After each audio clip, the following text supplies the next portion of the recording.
आज drama serial दो किनारे की नेक्स्ट आने वाली एपिसोड में आप देखेंगे कि जब मावरा की माँ मावरा से कहेगी कि बेटा अब तुम्हें वलीद को ही संभालना होगा और ख़ुद को भी, अगर तो तुम इस तरीके से करती रहोगी तो वलीद का क्या बनेगा। तुम तो अच्छे तरीके से जानती हो ना कि वलीद दुआ से किस कदर मोहब्बत करता है और वो उसके बगैर बिल्कुल भी नहीं रह सकता, और किस तरह चालाकी के साथ दुरे शेवार ने ले लिया है दुआ को वलीद से। यहाँ तो अब एमाद भी नहीं है जो वलीद का थोड़ा सहारा बन सके, इसीलिए तुम्हें अब बहुत ही ज़्यादा हिम्मत से काम लेना होगा। जिस तरीके से तुम मेरे सामने रो रही हो इस तरह से तुम्हें वलीद के आगे नहीं रोना होगा। जब मावरा वलीद को समझाएगी कि हम बहुत जल्द दुआ को ले लेंगे तो इस पर वलीद मावरा से कहेगा कि दुआ तुम्हारी सगी औलाद नहीं है ना, इसीलिए तुम वो सब कुछ नहीं समझ सकती जो सब मेरे पे गुजर रही है, असल में तुम्हारा भी कोई कसूर नहीं है। इस पर मावरा कहेगी ऐसी बात नहीं है, दुख मुझे भी है और मैंने दुआ को मापल कर पाना है, ये बात आप बहुत अच्छी तरीके से जानते हैं। लेकिन एक बात याद रखिएगा कि दुरे शेवार ज़्यादा अरसे तक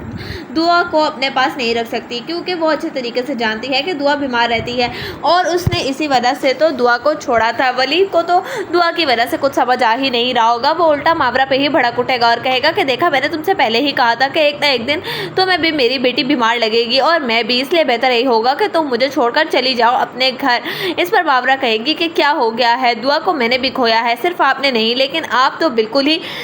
अजीबो गरीब बातें करने लगे हैं। मैंने ऐसा कुछ भी नहीं कहा जो आपकी समझ में आ रहा है। फ़िलहाल मैं यहाँ से चली जाती हूँ, लेकिन एक बात याद रखिएगा कि मैं इस घर से किसी भी सूरत नहीं जाने वाली। उधर आप देखेंगे कि जब बार बार दुरे शेवार जाएगी अपने माँ बाप के घर और जाकर कहेगी तैमूर से कि देखे ना भाई कि किस तरीके से मुझे दुआ मिल गई, आखिर मैं हक सच पे थी तभी तो ये सब हुआ, नहीं तो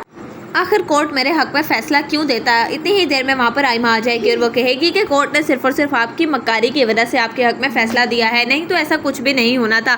मैं अच्छे तरीके से जानती हूँ कि आपने अपने वकील को तो अच्छे खासे पैसे खिलाए ही थे झूठ बोलने के लिए, लेकिन आपने भाई के वकील को भी ख़रीद लिया था ताकि वो कुछ बोल ही ना सके आप लोगों के आगे। इस पर कहेगी दुरे शेवार के क्यों तो मुझ पर इल्ज़ाम लगाए जा रही हो। दुआ जाहिर सी बात है अपनी माँ को ही मिलनी थी ना, लेकिन मुझे लगता है कि तुम्हें कुछ ज़्यादा ही मुसीबत हो रही है, शायद तुम्हें मेरे इस घर में आना जाना ही पसंद नहीं। तुम अपने सुतेले भाई के लिए इस तरह से तड़प रही हो और तुमने देखा नहीं कि हम तो फिर सगे बहन भाई हैं। देखे ना तैमूर भाई के किस किस्म की बातें करती है ये आयमा मेरा दिल जलाने के लिए, कभी ना कभी तो मैं खुश होती हूँ, नहीं तो आप तो जानते हैं ना कि शहीर मेरे साथ किस तरह का रवैया इख्तियार करता है। इस पर तैमूर कहेगा कि आयमा बेहतर यही होगा कि तुम